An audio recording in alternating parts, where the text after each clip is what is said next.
I would like to thank everyone for joining us this evening, and I'd like to thank Sharon Leibovitz for being the administrator of this Zoom technology so that we could resume with our normal activities and not miss a step when it comes to the elections that are coming up.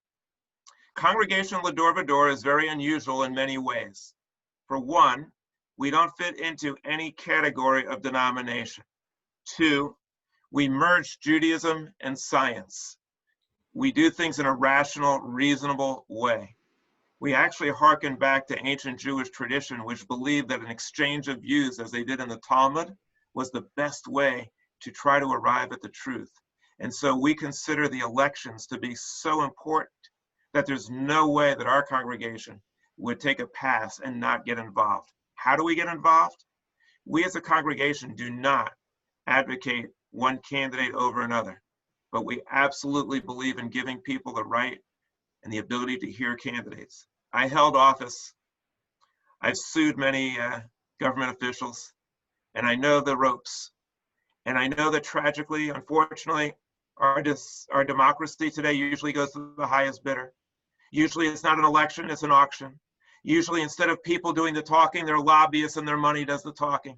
In order to counteract that, we have to have dialogue and discussion so people can hear what the candidates have to say.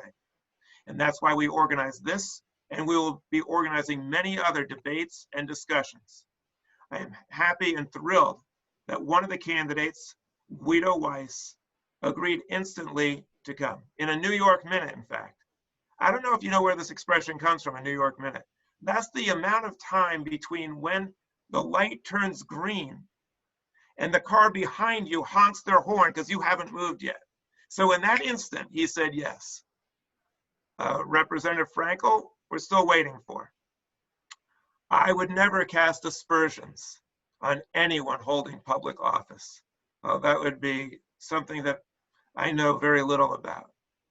But I will only give you a quote, that it is error, not truth, that shrinks from inquiry. Let the people decide what it means that one of our candidates decided to appear, the other one did not. And just so you know, it was not because of a conflict. I explained to Representative Frankel, I would conduct this debate anytime, anywhere, any place, 2 in the morning, 5 at night, Sunday, Shabbat, anytime.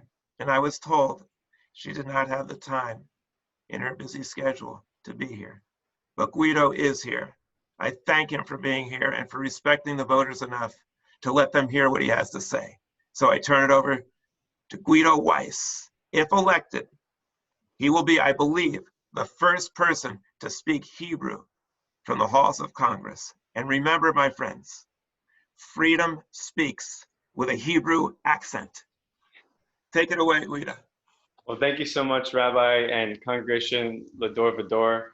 I certainly appreciate you coming out to hear about your upcoming election here in Palm Beach County. As Rabbi said, I have been trying to get a hold of the Congresswoman. We've sent 3 letters, and this is the first Democratic primary we've had in this district in 8 years. So I think it's really important that we have we have 2 different types of perspectives, and there's that open and honest conversation is able to come about for the people of the district, and we can also have that dialogue where you have the opportunity to ask questions. Now I'll give you a little bit about myself and before we get started. So I'm running for Florida's 21st Congressional District, which is between West Palm Beach and Delray Beach. It goes all the way out to the western communities. You have Wellington, West Boca, and as far east, you have Palm Beach Island. Now, I grew up in Wellington. I went to high school here. I joined the United States Navy from Delray Beach. I went to graduate school in Israel at the Hebrew University of Jerusalem. And have spent, that influences a lot of my background. I got to spend some time in the region around the West Bank, Jordan, and even got to make it to Iraq. In terms of another direction, I'm also a Navy Reserve Intelligence Officer, and I'm formerly enlisted radar operator. And as the rabbi said, we believe, the first person to speak Hebrew on the floor of the United States House of Representatives, but I'm also one of the few certified Hebrew speakers in the United States Navy, something I'm very proud about. So let's get into a little bit more of why I'm running. So I spent 4 years recently working in Congress as a senior advisor to a member of Congress on the Foreign Affairs Committee and the Armed Services Committee. But I got to expand my role to work on everything from indigenous rights, veterans affairs, discrimination related issues related to discrimination, North Korea, U.S.-Israel clean energy cooperation, environmental protection, and even healthcare. But one of the most challenging aspects of this, working in DC, working in Congress and in Washington, was seeing how much money influences the process. There's a lot of initiatives that start, and all of a sudden, PACs get involved and money goes to members of Congress. And then all of a sudden that initiative that was good for people of our district becomes something more good for a few companies and not necessarily for the people. And we have a wonderful and diverse district here in Palm Beach County.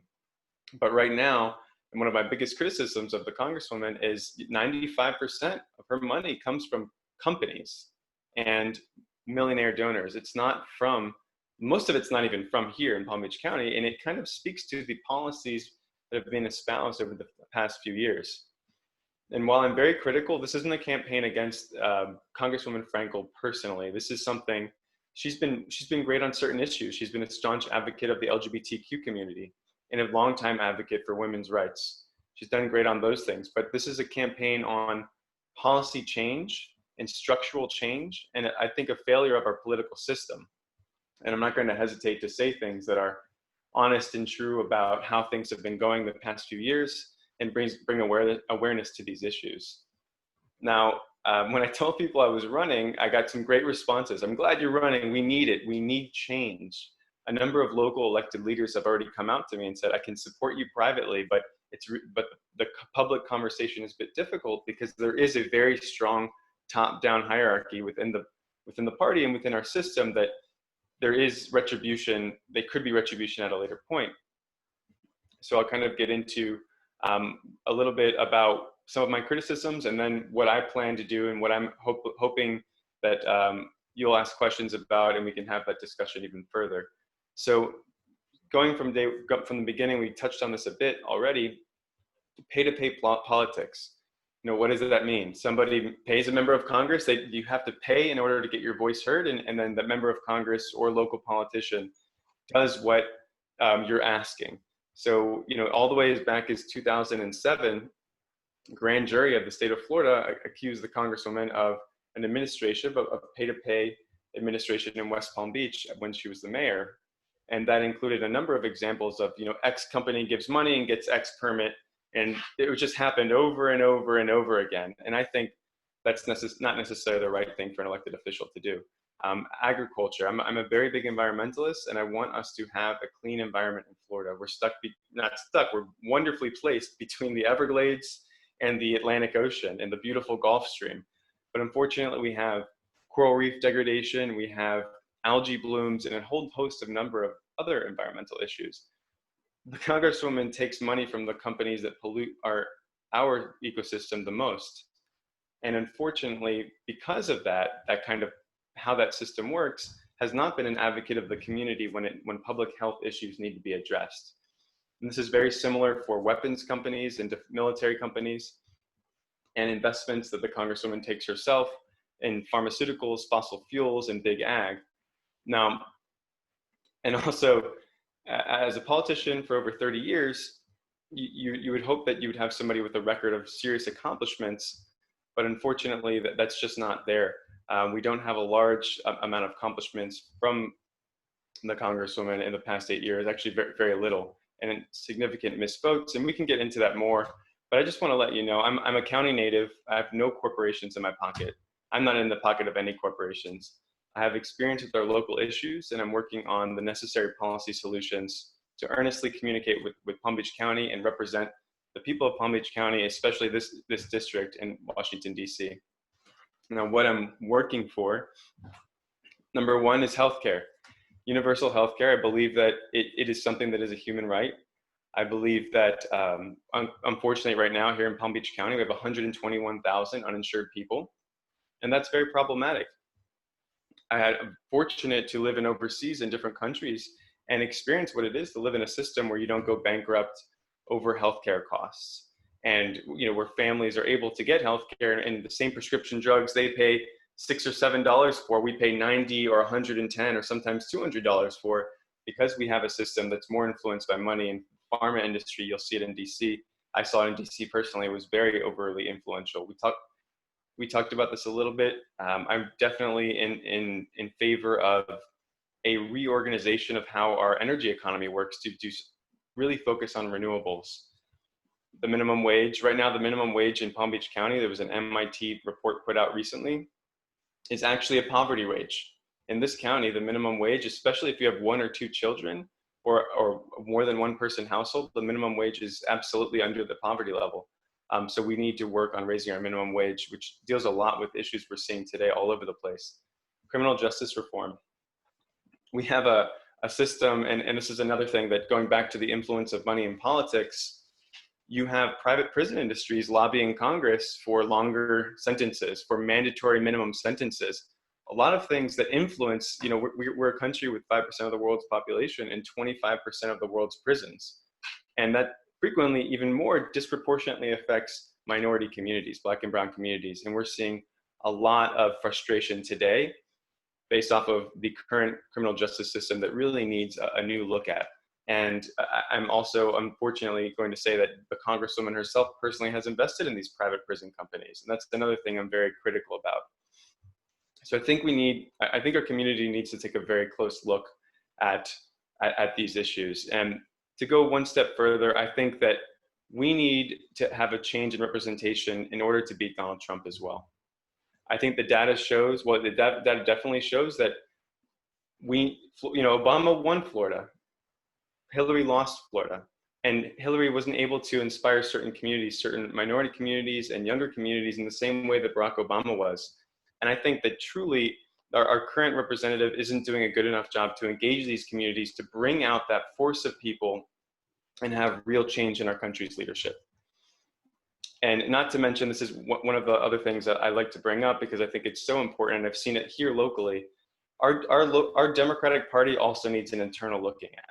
We have a need for internal reform, knowingly or not knowingly.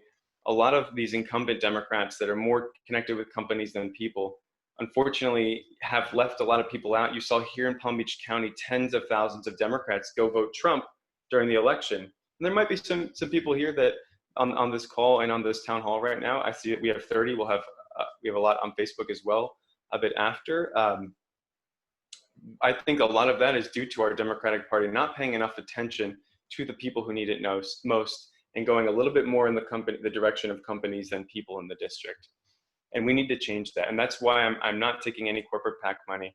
That's why, unlike the current representative, I'll be in every single neighborhood. And I've seen this in Congress. You do have some members of Congress that go back to their district and they're in every neighborhood, the communities at the socioeconomic levels that need it most. And they're teaching people how to fill out applications, and they're holding workshops and federal employment workshops. We don't even, our district office right now is not even in the district. It's in Boca Raton at a commercial building that's tied to a donor to the representative. And I just think this is all wrong. And if we really make a change in our leadership here in Palm Beach County, we can improve things for the better for a long time. So that's what I wanted to get started with. And I'd love to hear some of your questions. And I, again, really appreciate you and the people and Congregation Va-Dor for hosting this today. Thanks a lot, Guido. Really great to hear from you. I didn't realize that the district office wasn't in the district.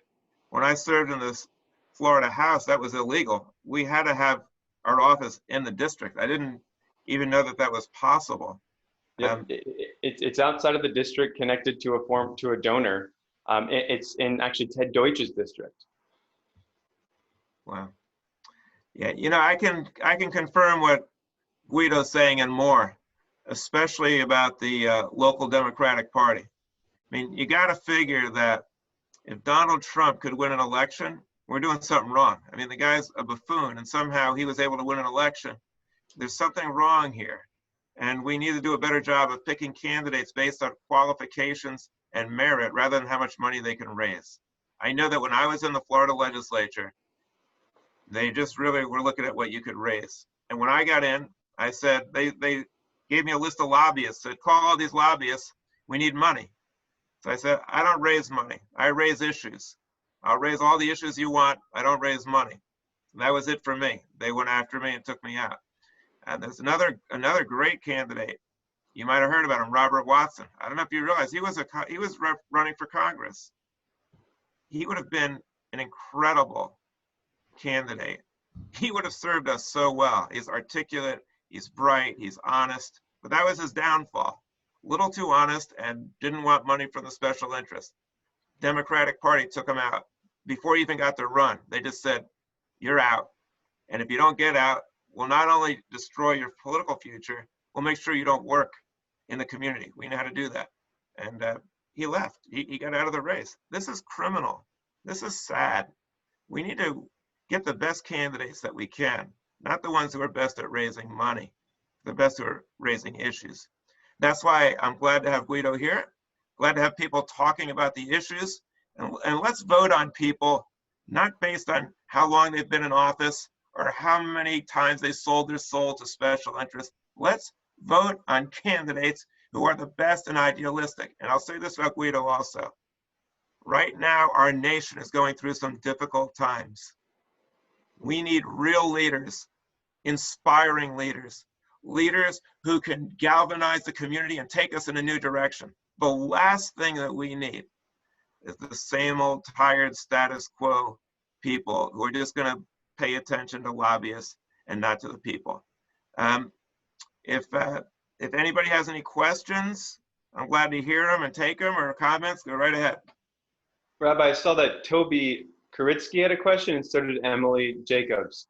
So I'd love to just, if you don't mind, I see Toby's right in front of me. I'll get started, and Emily, if we go to you, is that all right? All yours. Excellent. So just Toby asked, things are so blocked along party lines right now. How will you attempt to change that? So let me just say one thing.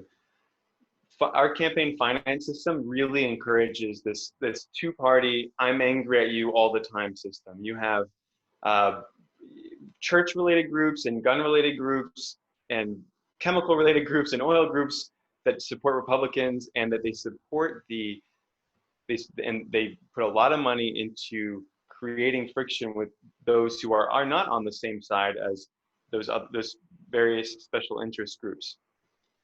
Now, there's two mentalities as well that I want to bring into Congress. One, as a congressional staffer, a senior staffer working through the National Defense Bill, I was able to get many measures through and into law on the behest of my member of Congress, who was technically under their name, essentially. It's kind of like ghostwriting when you're a staffer. A lot of those provisions, because we didn't make big public affairs announcements about them, and because we didn't work with special interest groups, we were able to get strong bipartisan support over and over and over again. And I was also the lead on a bill that helped veterans with toxic exposure, which is something I definitely want to get into as well. Veterans who had toxic exposure to the chemicals that we burn in Iraq and Afghanistan, with 200 members of Congress on it, 100 Republicans and 100 Democrats. Maybe the numbers, not exact numbers, but about that. And that's a mentality to get that really we need more members of Congress to have. There are a lot of people that kind of play this party system. You go from commissioner to another level, to another level, to another level. And that doesn't encourage you reaching out to the other party, because you've climbed that ladder, and the entire time you're working to oppose the Republicans in the district. Another thing is taking in military experience. I've never been in a place that had more diverse views, but that people still work to get the job done, than in the Navy Reserve, in my Navy service. And these are all things that I'm planning to take to Congress. My last thing I'll say is I come from a conservative family. They're supporting what I do because they know that I would work with everybody. I know a lot of people, it sounds cliche, but it really is. That is my identity. I'm working on these progressive issues, but not in a way that demonizes others. And I think that's a mentality we need to bring into Congress. So Emily mentioned, I'm just reading it right here real quick. Can you comment on your views on women's issues, abortions, and equal pay? Absolutely. So I just want to make one note to Emily. I remember with my wife, the day after Trump's inauguration, marching on the Women's March in DC, January 21st, 2017. There's three things that I really want to focus with regarding women and women's related issues. And just a couple notes. Women in Florida earn 85 cents for every $1 a man makes in Florida. And if you're going to talk about a Latina woman, it's 60 cents for every dollar that a man makes, a woman is making. And throughout the lifetime, it can equal around $2 million. And we're just talking averages. And you still have very, very, very fierce systemic issues that women are dealing with. Paid parental leave for men and women is sparse here in the United States and in Florida. In other countries and in other states, they're far ahead of us, and it leads to much more healthy society. So three things that I really will push forward. And again, I have to give credit where credit due. Congresswoman Frankel has been a staunch advocate for women's issues, but I want people to know that I also am a staunch advocate and will be the entire time in Congress, and also will, it's a community and issue that I'll always focus on. But equal pay for equal work, Florida hasn't ratified the Equal Rights Amendment. We need to get there. And we need to make that national, not just the state of Florida, not just 12 other states. We need to have that national. We need to have laws that support and expand paid parental leave. I support the financial, I'm definitely supportive of financial federal assistance to Planned Parenthood, reproductive freedoms, the right to choose, a woman's choice to when and where they grow their family, I think are all issues that are incredibly important. So Emily, I hope that answers your question, but for me, it's a top issue, and just know that that's something that I'll always work on. Now I see from Aunt Ruth, I can't see the other name within there. I think it's really important to reach out to the young people. The older people tend to vote for candidates because of name recognition, not necessarily based on their views. Do you have a plan to reach out to the younger people? This is the crux of our campaign. When I speak to young people in this district, this was a little bit easier before COVID-19. You know, our first case of COVID-19 in Florida that was recognized was March 1. Like, our campaign started in February. So just kind of imagine that process. Most, but not all of the campaign team is young people. Young people in this district that we've been speaking to, whether it's a young environmentalist organization or young students, we do have even high school interns, really young, but many of them don't even know who the representative is. And it's not because they're not engaged. It's because the representative is not engaging them. And I think there's a tendency for representatives across the country to kind of play it safe, and frequently people get into this habit of complacency. But my plan is, and it has been, we've been reaching out to young people through social media, through student organizations, through activist organizations, and not just, getting people interested in, and just, you can see right now what's going on outside. Most of these people are pretty young. And that's led to significant increase in interest in local politics as well, on both sides. People like myself trying to engage, and those people coming to our campaign. At least every second or third day of the week, somebody who's less than 30 years old reaches out and wants to volunteer for the campaign because they want to get involved. And it's been, I'm 30 years old, having a 16-year-old reach out to the campaign and say, I really want to be a part of an environmental change. I really want to be a part of the generation that brings universal health care to all Americans. To me, is inspiring. And I know I would be one of the younger members of Congress, but they make me feel old, and it's kind of a funny thing. But that's, Aunt Ruth, that's what I've been doing in terms of getting engaged with the younger community, and it's been really, really a nice process. Sharon, I'd like people to be able to ask questions by actually asking the question themselves. They don't have to write it down by you unmuting them. So if you have a question, you can raise your hand. I want to ask Guido a question also, a couple of them. One, you mentioned that you came to the Women's March. Do you have any concerns about the Women's March leadership as it developed? And does that cause you to keep your distance? The other question I wanted to ask you is, in the abortion issue, do you find areas that you can make common ground with the other side? Like, I've noticed nobody likes no, everybody wants to reduce the number of abortions. The pro-choice side is accused of liking abortions. They don't. They just like unplanned pregnancies that result in forced pregnancy. They like that less. They want to have the woman be able to choose. But if both of us are concerned about the number of abortions, maybe we should both work together on contraception and trying to not force people not to have sex outside of marriage, but to act responsibly. So these are things that maybe we could all work on together. So I just wanted to ask you those two questions. Gladly. So just on the Women's March, I did notice this with the Women's March and some other movements that we've seen. Sometimes there's a movement that overall is incredibly positive, and there's a couple small voices that are taking things in a different direction. And I'll just give two examples. Right now, yesterday in LA, there were synagogues vandalized with anti-Jewish and anti-Israel spray paint all over them. I'm very supportive of the peaceful protests going on right now. I'm incredibly supportive. I've even been to some, but we also need to make sure that things don't get out of hand, and you can't take a protest against one thing and turn it into an anti-Semitic incident.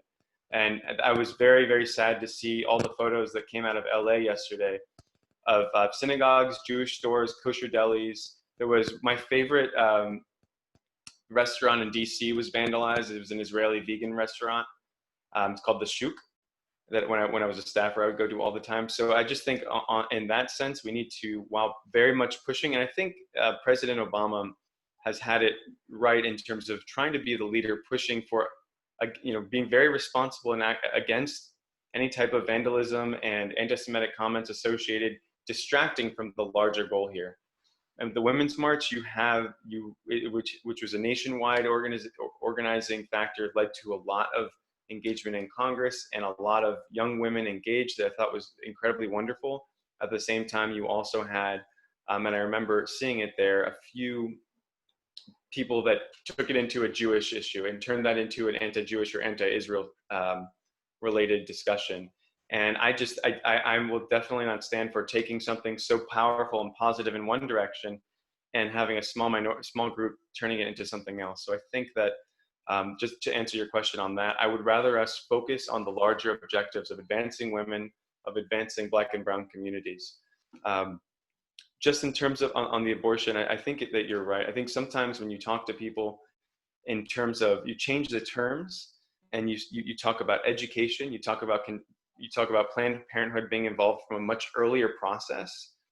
Not there's a lot of things that can happen along the way that make women's choice a something that we can have Republicans and Democrats agree with.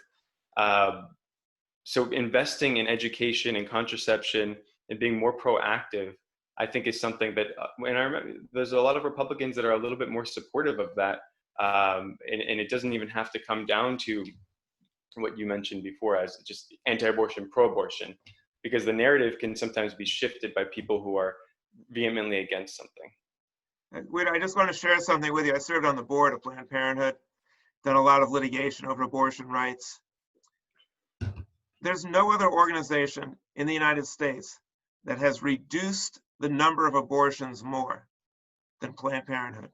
Yep. These radicals that run around terrorizing clinics and yelling and screaming and misrepresenting the issue and misrepresenting the Bible, they don't deter people from having abortions. They're not going to stop someone from doing it. Planned Parenthood reduces abortions by promoting safe sex, contraception, education for teenagers, good values, and they are just torn apart by the right who want to destroy all that is good and misrepresent. We need to make that point loud and clear. Also, it is not simply that a few bad apples on the left happen to do things that are anti-Semitic. It is a pervasive, endemic feature of the far left to become anti-Semitic and anti-Israel. It's something that progressives have to address, but usually do not. We have to address it. Eileen Jacobs came to our synagogue, an immigration activist, and said that people on the left turned her group that she founded into an anti-Israel group, saying that they discriminate against immigrants. My environmental coalition that I helped found was turned anti-Israel by people on the far left who went against it. Women's March had not just one, but more than one leader who hobnobbed with Farrakhan and was anti-Israel and anti-Semitic. This is not an aberration. This is a sickness, and progressives need to speak out and root it out, just like Republicans need to root out a maniac who could take over their party and do the most despicable things, and they just line up right behind him. Democrats and liberals need to unite, and with conservatives and Republicans to weed out these people on the far extreme, and then we can work together and cooperate. Who else has a question or a comment? Go ahead, Guido. One more thing on what you said, Rabbi. Just all the data shows that supporting Planned Parenthood benefits society across the board in many ways, that indirect ways that people aren't even aware of just the cycle of single mothers, the cycle of people having children too young. There's so many items that are not even considered when having these discussions, and people, again, like you said, try to demonize it. It's one of the most healthy organizations that we have. Hey, Guido, let's not forget this. There's no other organization that has lowered taxes, which conservatives like, more than Planned Parenthood. If you have a goal where all children are wanted children, and you have people who can barely afford the kids they have, and you empower them not to have more kids than they can afford or they want, you reduce taxes tremendously, because usually, well, very often unwanted children, unplanned children, get into trouble and they're not able to be supported. This is something that's politically incorrect to say, but it is the truth. I know of no organization that has lowered taxes more than Planned Parenthood, and every conservative should be a strong supporter of Planned Parenthood for that reason alone. Who else?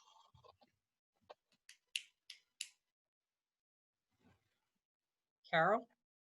Go ahead, Carol. We can't hear her. Let's try to unmute Carolyn. She has to unmute. I tried. You have to unmute yourself. Go ahead. They did. I think I'm unmuted. You are. Okay. Hi, Guido. My name is Carol Kahn. I live in Boynton Beach, and I am curious. My area of interest is mental health. And together with a few other folks from New York City, we started what is now a national organization. Are you in any way actively supportive in the area of mental health? And if so, where and how and about what? Absolutely. So going into it just from the beginning, I'll give you a little bit of some of the experiences that I've had. I've worked as a staffer in Congress on mental health programs, more specifically to veterans and active duty military. Especially, there's a period when people get out of the military that you transition into the civilian workforce that has an incredibly high suicide rate. So reach back programs and early mental health discussions for service members and service members and those who've already been out, yet veterans who are in that difficult process, is something that I've been very happy to have firsthand experience on. Supporting, there's a number of national hotlines, being an active voice, supporting the federal funding to those hotlines. There's a number of other programs, federal government programs, that I would definitely be supportive of in the area of mental health, including research. There's still a long way to go in terms of research, but are there any specific programs that you had in mind that your organization may receive grants from, or because I'm definitely supportive of that.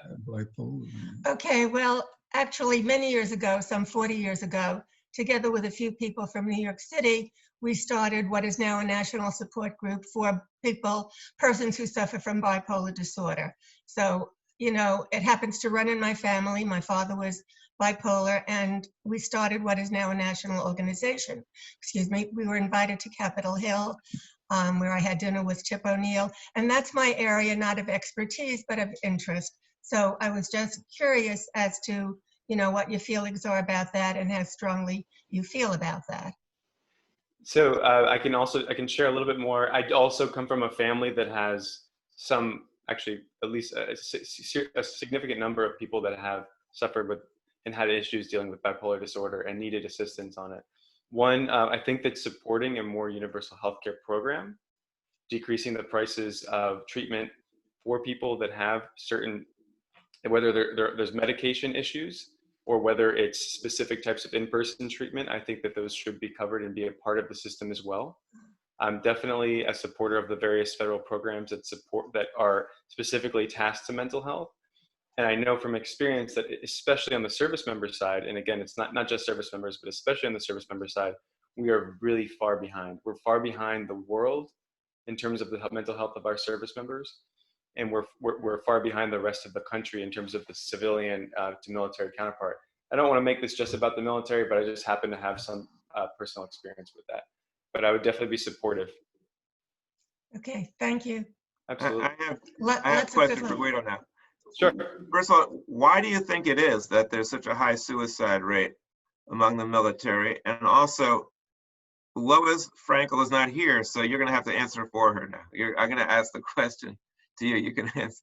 What's her position on universal health care, and what has she done about it, to the best of your knowledge? Sure. So in terms of the military, just going at it from the beginning, we've been at war since 2001. And that's hundreds and hundreds of thousands of people that have been exposed to combat since 2001. Horrific images that PTSD is something that has only grown in our military. We're only growing in terms of understanding it, and we're only growing in terms of the numbers of people that are diagnosed with it. Now that's something that's more consequential. Going into some of the other aspects, people who are active duty service members, you have a stable paycheck, you've got healthcare, you've got somebody doing a lot of your administrative work for you. You have somebody who moves your house for you when you move from one side of the country or to the other side of the world. There's a lot of aspects of day-to-day life in society that you might not have to address yourself personally. And then you find people, and countless people came to our office asking for help. And you see also a high veteran homeless population. It's getting better, but there is still a high veteran homeless population. People who are having a tough transition. How do I go from this? Not only am I having a stressful, traumatic experience, but I'm also going into this experience where I had this whole support system. And by the way, the military, it's kind of a socialist system. You've got the clothes you wear, you've got the healthcare, you've got the place where you eat. It's an interesting system. And then you go into a society that you're having to learn from scratch. And many people who join the military are 18. They haven't had a lot of life experience before going in to relate to when they get out. So we're definitely working on those transition programs. One, for the mental health care aspect, PTSD and others, and two, just how to change from one society to another. Now your other question dealt one with healthcare, universal healthcare, but I think you said something else as well, Rabbi. Sorry. I was wondering, what's Lois Frankel's position on universal healthcare, and what has she done towards it, if you know? So the Congresswoman has eventually adopted a more healthcare for all stance, but I don't see her being very active on it. And I'll tell you one thing that is very clear, that she's very close with healthcare companies, health insurance companies, pharmaceutical companies, and not only that, invests her own money, because every member of Congress, you get to see where they invest their money. You can look up those records and who invests in them. Now, if your campaign is getting money from Pfizer, a large pharmaceutical company, and you're investing your personal money in Pfizer, a large pharmaceutical company, you're kind of in a weird position of interest to decrease the cost of all that and then lose money for your campaign and lose money for your bank account off of the dividends. So I find that while saying something, I don't see a lot of action. I see a lot of discussion when the question's asked, but I do not see a lot of action in that realm. Well, Guido, let me ask you something. If you were really, really smart, and you're getting a lot of money from special interests who don't want universal health care, but you want to stay in office, it would probably make sense to vote the right way when you had to, when you knew it wasn't going to pass anyway, and do nothing to actually make it happen, so that you could satisfy the voters and say, hey, I'm universal health care, and then satisfy your sponsors and your patrons by saying, hey, you don't have to worry about it. It's not going anywhere. Wouldn't that be the intelligent thing to do for someone who really doesn't want universal health care but doesn't want to come out and say it? Now I also have another question for you. That's kind of a rhetorical question. I just have a theory about the military, and it's a sad theory, but I just wanted to share it with you. We're going to be commemorating D-Day in a few days. That had to be one of the most horrific, grisly, barbaric experiences. And we had Bill Schwartz come and speak to us, who survived D-Day. He was a commander. 80% of his people were lost. He said he still has tears and nightmares about it. But you'll never meet a more happy-go-lucky, positive person than Bill Schwartz, someone who meets life with challenges and overcomes them. He's 96 today, and he's still working for other people and doing charitable work. He's an inspiration. But he was fighting a war that the whole country was behind, and you knew who was right and who was wrong. You knew that you were saving the world from the most despicable, evil, nasty people who walk across the planet. And so when you did that and you came out of that, you felt good and people thanked you. These wars we have now, Iraq, Afghanistan, people who go through the most horrific experiences in Iraq, what do they have to show for it? The country is still a morass of one faction fighting another. What do they have at the end of the day to show that their sacrifice did? Is it not, Guido, that people, and same Afghanistan, you come out of there and you went through all of this, what can you bring to the table? Should the government not be more careful about who we're sending and what missions we're sending people on, and not just go through the motions of these wars and make sure there's a really good reason? Because not only are people dying, and not only are we spending so much money, but we're leaving people emotionally, not just physically, but emotionally devastated by going through that experience and not having a good feeling about what they did. Can you address whether you think that might be a factor in why there's so much mental distress from people who served in our military? Definitely. And one thing that has been noted from the difference of the 2001, the 9/11 wars and the wars of what you mentioned, D-Day, people now fly to Afghanistan on a frequently on a chartered jet. They show up, they see horrific things. They see dead bodies, they see maimed bodies, they've been involved in killing, they've been involved in targeting, all types of things that are the horrors of war. And then they fly back on a chartered jet, and then they land at LaGuardia, and they're expected to just go into society as if nothing has happened. And it's just not something I think human beings can comprehend very well. Now, you have a different generation that came back on ships altogether in a society that was at war. Right now, because of the nature of the wars we've been fighting for the past 20 years, people barely even realize and know that, oh, we got soldiers fighting in Syria, Iraq, and Iran. Syria and Iraq right next to each other, two countries right next to each other that we're fighting in. And on the other side, you've got Iran, and then you've got Afghanistan over there. So 3 countries in the Middle East, very close to each other, where there's active warfare going on, not to mention other operations around the world, in Africa and elsewhere. This has cost us lives, not only American lives, over 10,000 American lives, but hundreds and hundreds and hundreds of thousands. Estimates also over 1 million in terms of lives that have been killed in these countries in these wars. So it's horrific, and those service members see that. Not to mention just lives, but people say the word blood and treasure. We've spent over $6 trillion since 2001 on these wars.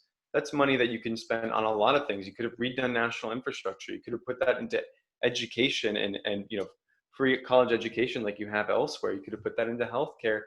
Not to diminish anything that these service members have done, or to say, there weren't times that we needed to use our armed forces, but we have become reckless. And I'm just going to go one more thing on that. It comes down frequently to industry money.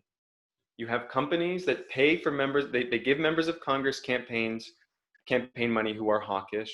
They give think tanks the money that promote these ideas, and that money goes to both organizations. And I'll just give you one example. In Congress, there was a bill, there was an effort to the Navy wanted 10 aircraft carriers. Each aircraft carrier cost to operate over $10 billion a year. There was members of Congress being paid by industry that said, no, you're going to have 11 aircraft carriers because now I'm an expert in this issue. And there was a vote on it. Should we have 10 aircraft carriers, 11 aircraft carriers? The members of Congress that were getting money from those companies voted you have to have 11 aircraft carriers. And by the way, Lois Frankel was one of those people that did that. Wasting money on things that maybe the military doesn't even want. Okay, Guido, let me ask you a more difficult question. Please. What's your position about how to deal with Islam? Do you think Islam is inherently violent? Is it just like any other religion? And how do we confront it? You see these intractable wars in Iraq, in Afghanistan, Muslim countries that are unstable. Is there something about Islam itself? I know it's politically incorrect, but is there something about Islam going on here? And how do you deal with Iraq and Afghanistan? And how do you deal with Islam? So I'll just go back kind of to my background. My degree, my master's degree from an Israeli university was Islamic studies. That being said, we might have different views on this. I think a lot of, one, we need to, in our country domestically, we need to fight xenophobia as a whole.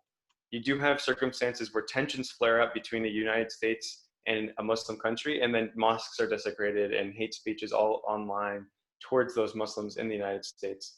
I find that terribly wrong.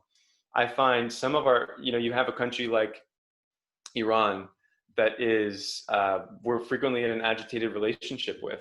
But if you look at the map from Iran's perspective, we've got a military presence on every single one of their borders, including the ocean. So I don't think that we're totally innocent in terms of some of this agitation here.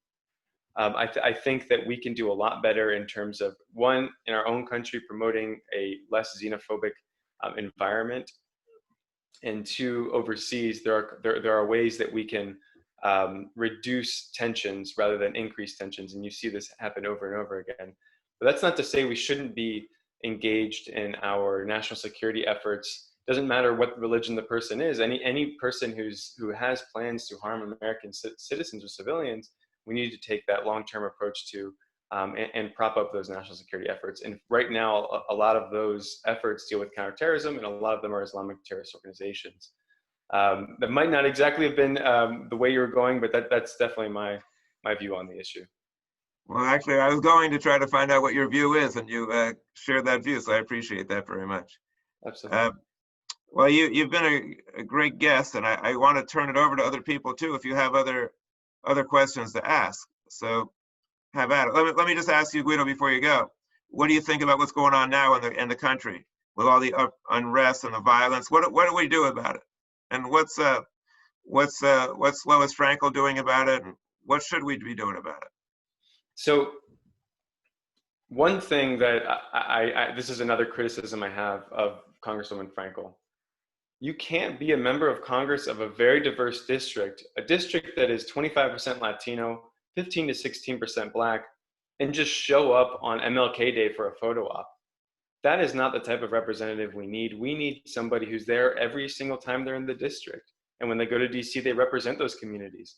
Right now, and this has been an interesting thing from the campaign, I've always been engaged in the Haitian community in our district. We're doing a town hall in the Haitian community next week.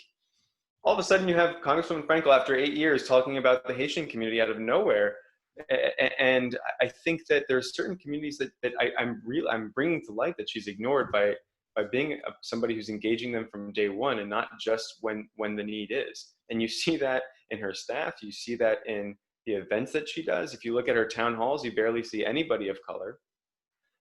So that's one, engaging in those communities. In terms of the country as a whole, I would never say we shouldn't have peaceful protests. I hope we have peaceful protests on many other issues throughout our society. I'm worried about the direction we're going in terms of violence and looting and things like that. It definitely needs to be condemned. It cannot be supported. I see that the movements as a whole are starting to self-organize in a way that you're starting to have more leadership. There hasn't been much leadership. It's been sporadic throughout the country. And now you're seeing a little bit more leadership and people saying, no violence. You see the family of George Floyd saying, stop doing this. This is unacceptable. You're taking George Floyd's name and putting it in a different place and totally ruining the point behind this entire movement. So I hope that we keep protesting. I hope that there's peaceful protests, and I hope that we can not have this violence and this looting any longer. and people need to go to the voting booth. There's so many local to federal politicians that need change. They just got Steve King out last night, who was a very racist politician in Iowa. Now, here we need voting booth to put in members that are more connected to the district. And the last thing I'll say is we need systemic reform. I talked about prison companies that finance members of Congress that are on their side. Just going back to it, and I have to say it, Lois Frengels invested personally in private prison companies, including a company that invested $250,000 in Donald Trump's inauguration. This is unacceptable. You have to call out members of Congress when they behave like this. It shouldn't be profits over everything. And if we can change the way our campaign finance system works, we'll have less people asking Congress for harsher terms, and we'll have different laws on marijuana and other related substances that don't put people in an endless cycle of imprisonment. That's my view. I think we need systemic change. I think we do need to continue the peaceful movement. Thanks. In this community, we suffered a tragic loss of Corey Jones, who was a Black youth who was shot by a white police officer. His grandfather, Bishop Sylvester Banks, and the rest of their family, from day one, not on the 4th day or the 8th day, from day one, they came out in front and they said, we don't want any violence. We don't want any disruptions. We want justice. And they led the stage. They asked me to represent them in court and in the community. And the two of us went around urging peace and restraint. And that's what happened. There was no violence in Palm Beach County after that. But the family, the family, they don't know how to interact with the community. They don't know what's going on. They just suffered a loss of a family member. So they wouldn't know to do this, but Bishop Banks did. And the whole community needs to come out and police its own. The left wing needs to police the far left. I happen to think that Black Lives Matter is very incendiary and needs to rein them in. I wouldn't go to a rally that they're doing. They say a lot of horrible things about Israel and about police officers. The far right needs to rein in their people. And we can't tolerate this violence. We have to speak out about it in our own backyard, in our own political party, and we can't tolerate it. But we need justice. We really don't need violence. It's not helping anybody. Sharon, tell me, are there other people who want to ask questions? Are we doing all right? Yes, Guido, do you want to wrap up? Guido, there's some questions in the chat. Great. And we can also ask some people if they want to raise their hands, but we do have a couple in the chat. I see one from, I believe it's Margie. How are you engaging the minority community? I'll start off by saying the first thing we did on our website was put up a page in Creole and Spanish. Something that, again, the incumbent hasn't done. She put out a little bit in Spanish, but from day one, trying to, at least from a language level, engage those communities and show that effort. We are having a town hall on Haitian community issues next week. We go to every neighborhood of the district to canvass. That did change a bit due to, again, COVID-19. But again, one of the biggest criticisms here in Palm Beach County is the people that are being paid most attention to is Palm Beach Island and Boca Raton, in terms of the constituents and who has their voices heard the most. Nothing against those communities. My grandmother lives in Boca Raton and I have a lot of friends out there in Palm Beach, but they're wonderful places. But it doesn't mean you can ignore Lake Worth and parts of Boynton Beach and Green Acres and Palm Springs and parts of Delray Beach. I see Emily phrasing it. It's true. Politicians in Palm Beach County spend most of their time in Boca and Palm Beach. There's a few commissioners that are doing a great job about changing that, but it's just true. So we're everywhere. There's nobody we're not talking to. There's nobody we're not reaching out to, whether it's churches, whether it's putting out material in different languages, and whether it's trying to bring community members from those communities onto our team in some capacity. We're trying to do it. And another thing, this is kind of a funny one, and I'll bring it back, is the Democratic Party has its own kind of vendors. I got flack for going to a local, small, woman-owned Latina printing shop because it wasn't the one the Democrats were using. And I thought to myself, and I'm a Democrat, but I'm like, I'm not gonna listen to you. This woman's amazing. And I've developed a beautiful relationship with her. down at the end of Forest Hill in Congress. And, you know, I'm doing what I can to support that type of business. I'm building relationships. You know, there's a couple more in the chat.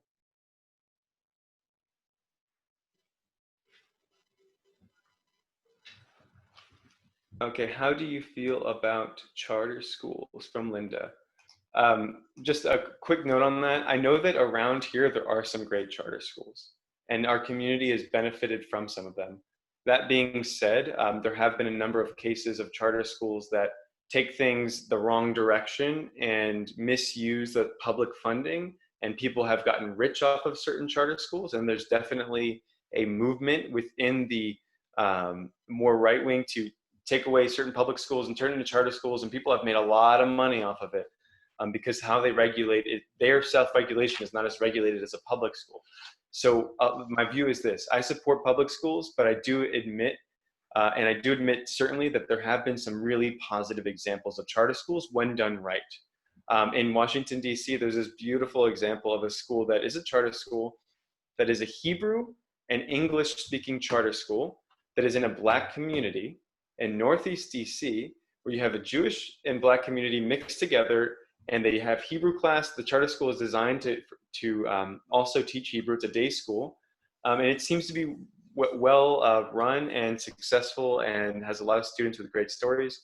But again, there are countless stories around the country of abuse of that system, getting money to kind of build a school based off of an idea and not always following through with it. So I think we need we should be regulating and looking into how those funds are being used. But in general, I'm a strong proponent of public education. I was fortunate enough to go to graduate school in Israel, where public education is affordable. We have the most expensive education, even public education, in the entire world.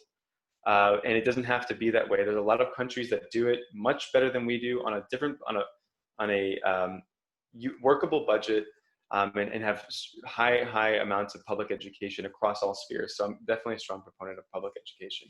Thank you, Linda. Hey, Guido, could you explain to some of these people on the right wing who love Israel and hate socialism that Israel is socialist, and that if you love Israel, why wouldn't you love socialism? Because Israel was actually founded on socialist principles of everybody sharing and equality. It's just so amazing to have people say, "Oh, I love Israel and I hate socialism." It's a non sequitur. Yeah, that's another thing so one thing, Israel is the most progressive country between, I'll say, Pakistan and Morocco, and from Turkey down to, I mean, it's an incredibly progressive country. They have a higher life expectancy than we do. They have a national healthcare system that's very affordable with quality generics. You know, you don't break your bank getting medical care in Israel. You have a great national infrastructure where you can get from one side of the country in trains and buses and however you want. So there's a lot of things we need to learn from a country like that. From the environmental perspective, they've got a lot of desalinization, which they're getting better and better at to be very sustainable. They're one of the leaders in renewable energy. So, you know, we can learn a lot from a country like that. And just in terms of improving our own society. I mean, we've got trains, if anybody's ever been on the Baltimore to New York corridor and seen some of those trains that we're taking, overseas, those are not even acceptable in many countries. I mean, we have a lot to learn about in terms of infrastructure, healthcare, social programming from countries like Israel and others. Let's see I'm just looking to see if there's any more questions, people raising their hand. There's a couple more questions. There's one from Glenn Field. Guido, from your time overseas, what from your experiences do you think that a people from America don't understand about the Middle East that could help ease tensions between our two cultures? Sure. So one of the beautiful things that I've noticed over and over again, no matter where you go, people to people connections are always different than government to government connections. I was fortunate enough to live in a city in Russia right next to where Russia invaded Ukraine. And that was a geopolitical issue, but the people I met were beautiful, friendly people that they didn't care where I was from. And this is before the invasion, but you can build personal relationships by spending that time and taking the time to get to know people that last a long time. And I think it's part of the way our system is currently. You have a lot of systemic push to not build those types of relationships. I was really fortunate to live in Israel for years and live in Jordan and go visit places like Iraq and Turkey and things like that. And you can really connect with people on a person-to-person level. That doesn't really, your background can sometimes even disappear.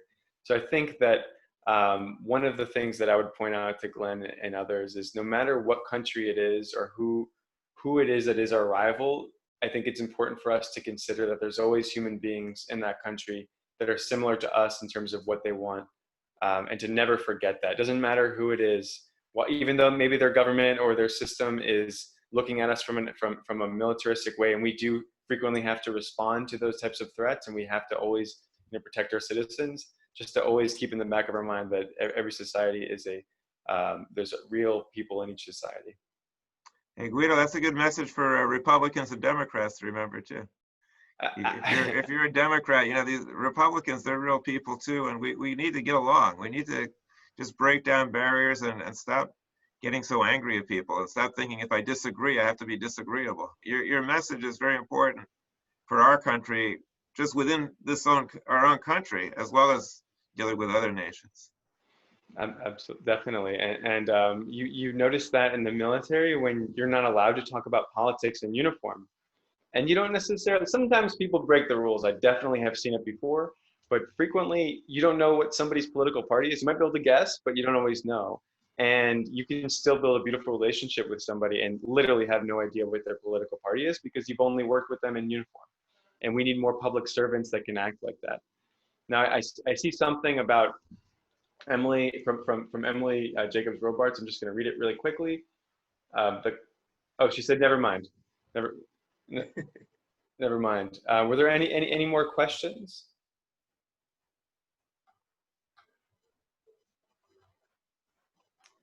Let's see.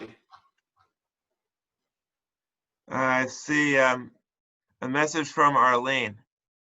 Thank you for your presentation. I just have to say, Arlene Houston's on the line. She's a treasure in this community, just doing so much for so many different organizations and causes. So I'm really glad that she's on the line and listening. I'm glad that everybody is. Whoever wins, we need to work with them. Our district is right in this. Our synagogue's right in the center of the district. If Guido gets in, it'll be a pleasure to work with him. If Lois Frankel comes back, we can work on her on certain issues as well. But I thank Guido for respecting the voters and for respecting the process. I thank you for all the work that you've done in so many different areas. And I thank everybody for being here. Guido, we're happy to work with you in the future. You always have an open door at Va-Dor. We work on a lot of issues, do a lot of intercultural, interfaith things. And we love working with Israel, especially on energy, especially on progressive values. And for all the people who are listening out there, I just want to share with you that we are lucky to have Guido and good people running for office in the Democratic Party. And for those people who might be very liberal, who might be listening in, if you are on the far left, you should be the strongest, greatest supporters of Israel. Israel is a champion of democracy, liberal, progressive values. Israel is the only place in the Middle East where if you're a woman, you're treated equally and with dignity. Israel is the only place in the Middle East where you can criticize the government and live to talk about it. Israel is the only place in the Middle East where you could be a Muslim, a Christian, a Baha'i, a Jew, an atheist, and you're treated equally. That's why 4 religions have their holy sites in Israel, because they're respected by the Jewish people. It's a blessing to the Jews and a blessing to the world. And when the United States and Israel works together and puts our minds together on energy and healthcare, we'll achieve great things. And Guido, I think you, whatever happens, you're going to be part of that process. Thanks a lot for showing up. Thank you, everybody. Thank you, Sharon, for running this. Come and join us Friday night, because we're going to have a Shabbat celebration that celebrates rational Judaism and is going to pay tribute to people that can lead us out of this current conflict that we're in from the past. Martin Luther King, Mahatma Gandhi, and a focus on love and peace, that will get us out of our current morass. And the other thing that will get us out is to try to find politicians, especially in Washington, who actually believe in science, truth, climate change, and who are going to try to heal wounds, not exacerbate them. Thanks a lot, everybody, and I'll see you soon. Thank you very much.